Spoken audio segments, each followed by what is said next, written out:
Why intelligent design, ID, proponents, face opposition and punishment.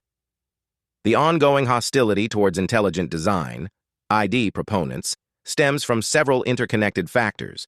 These range from philosophical biases within the scientific community, career risks for those advocating ID, and the dominance of naturalism as the reigning worldview in academia. Below is a detailed exploration of why ID proponents are marginalized, punished, or dismissed. I. Philosophical bias in the scientific establishment. Modern science operates under a philosophy called methodological naturalism, which insists that scientific inquiry must limit itself to material causes and exclude any reference to design or intelligence outside nature. This philosophical stance creates an inherent bias against theories like ID, regardless of their scientific merit.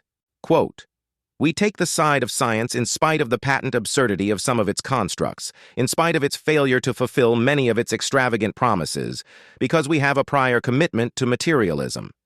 It is not that the methods and institutions of science somehow compel us to accept a material explanation, rather that materialism is absolute, for we cannot allow a divine foot in the door." Richard Lewontin, evolutionary biologist, proponents of ID are marginalized because their views challenge this materialistic framework. Even if they present compelling evidence, their ideas are dismissed not because they lack data, but because they dare to suggest that intelligence might play a role in the origin of life. 2. Academic suppression and career risks. Scientists and scholars who openly support ID risk losing their positions, funding, and reputations. This professional suppression creates a culture of fear where even those sympathetic to ID hesitate to express their views. Quote, "If you're looking for a tenure position and you happen to support intelligent design, your career might come to a grinding halt." Michael Behe, biochemist and author of Darwin's Black Box. Several scientists, such as Guillermo Gonzalez, an astronomer, and Richard Sternberg, a biologist, faced severe professional consequences for simply suggesting that intelligent design deserved a place in scientific discussion.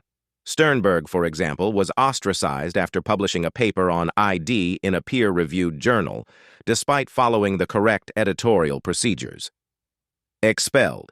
No Intelligence Allowed, a documentary, revealed how ID advocates are systematically silenced, removed from teaching positions, and denied research grants.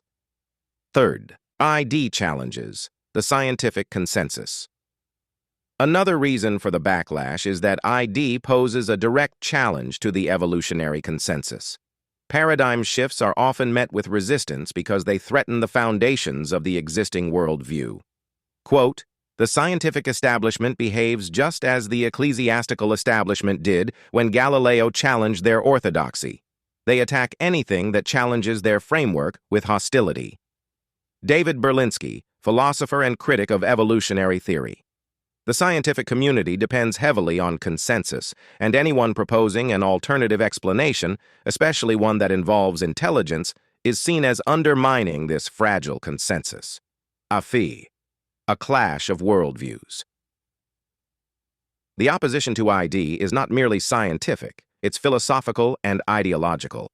Naturalistic scientists often view the possibility of design as a reintroduction of religion into science, a prospect they find deeply unsettling.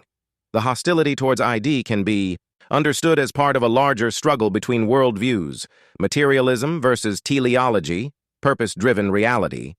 For the scientist who has lived by his faith in the power of reason, the story ends like a bad dream. He has scaled the mountains of ignorance. He is about to conquer the highest peak, and as he pulls himself over the final rock, he is greeted by a band of theologians who have been sitting there for centuries. Robert Jastrow, astrophysicist. This ideological struggle explains why the resistance against ID is so fierce. It's not just about scientific disagreement, but a deeper discomfort with what ID implies about life, purpose, and meaning.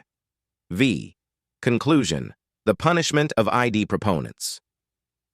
Proponents of intelligent design are punished not because their ideas lack merit, but because they challenge the dominant scientific worldview and pose a threat to the philosophical underpinnings of materialism. ID raises uncomfortable questions about the limitations of naturalistic science and the origin of information and complexity. Rather than engaging with these questions, many in the scientific establishment respond with suppression and ostracism.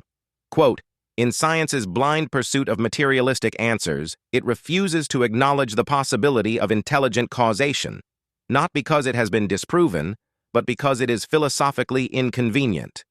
Stephen Meyer, author of Signature in the Cell. The fight to have ID recognized is more than just a scientific debate. It is a philosophical and ideological battle for the freedom to pursue all possible explanations for life and the universe. Until this bias is confronted, scientists and scholars who support ID will continue to face punishment, not for lacking evidence, but for daring to question the orthodoxy.